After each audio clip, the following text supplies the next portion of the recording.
Podcaster Rob Smith is a black gay Republican who decided, like many others, to attend Turning Point USA's America Fest event in Phoenix, Arizona. Just wanted to go, maybe produce some content, do a bit of networking, and it didn't quite work out the way that he perhaps hoped. Take a look at this clip.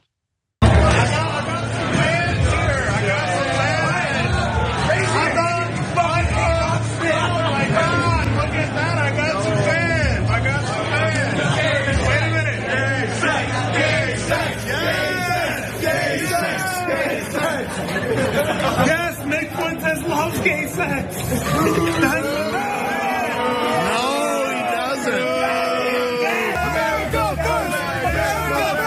America first. America first. America first. America first.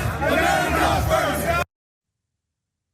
Okay, so apologies, because sometimes there are videos where there's so much utterly foul language that once you blur it all out, it doesn't really read as human speech anymore.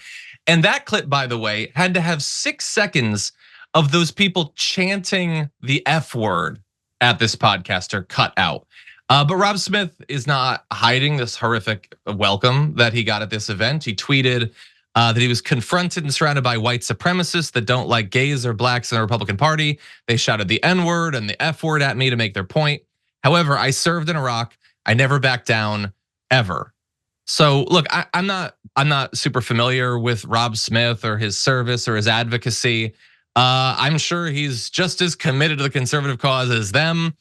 That will never save you in this crowd if they decide that you're one of the bad people that you served. Has that gotten Pete Buttigieg respect from the right? Like all these things that they say they respect or worship, as soon as you're part of one of the groups that they hate or fear or whatever, that none of that is gonna save you. It doesn't earn you any cred or respect. So Rob Smith and I, for all I know, probably agree on literally nothing in politics. But can you imagine going to a place like just to share ideas and being treated so horrendously, Mondale? What do you think of that? My thing is like, this is self-inflicted. Your party has a racist platform in how they show up, anti-blackness with their behavior towards towards Black Lives Matter and other organizations doing this work. It's also absolutely disgusting that he's smiling while this is taking place. I would say, I don't know this person personally.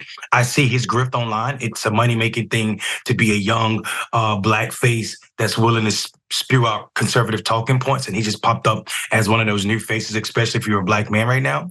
I would say this to Rob Smith, friends and family, check on him, because I don't think he's okay. Just looking at that video, you should check on him.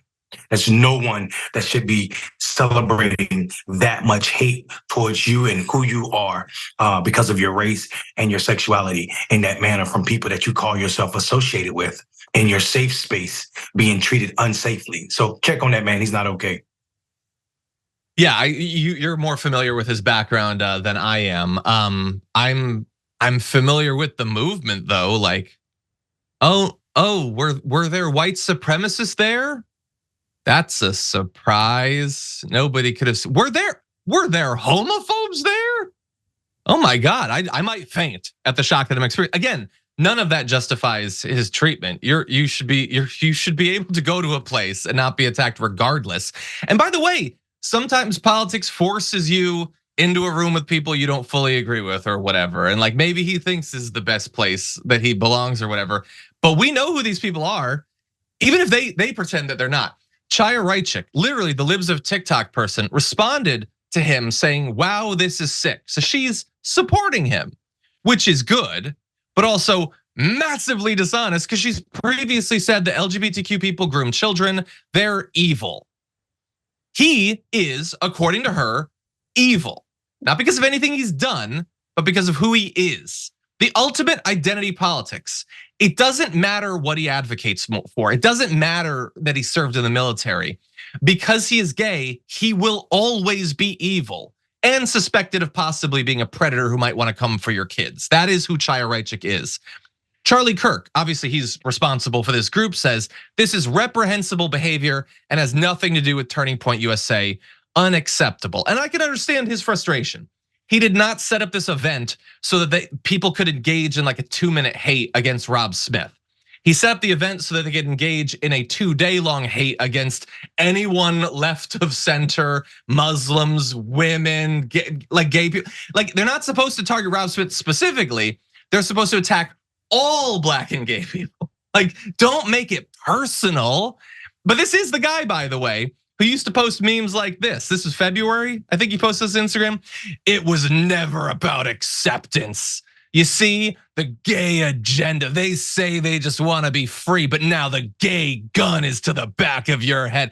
That's Charlie Kirk saying that gay people's agenda is to put a gun to the back of your head. Weird that his organization would result in people chanting the F word. Anyway, we might have more from Rob Smith, but Mondale, what do you think about all this? The hypocrisy there. Yeah, I think you're spot on, and I love how the people who ferment this anger and this reaction from people who are following them act surprised. This is Donald Trump telling the people on January 6th to go home. I love you. That's what Kirk did. Yeah, I don't know, like Charlie Kirk. Like, just Google Charlie Kirk, LGBTQ. He said that the existence of trans people is a throbbing middle finger to God. It's an abomination to God. Like, what game are we playing where, yeah, it's his responsibility to pretend that he has a problem with this.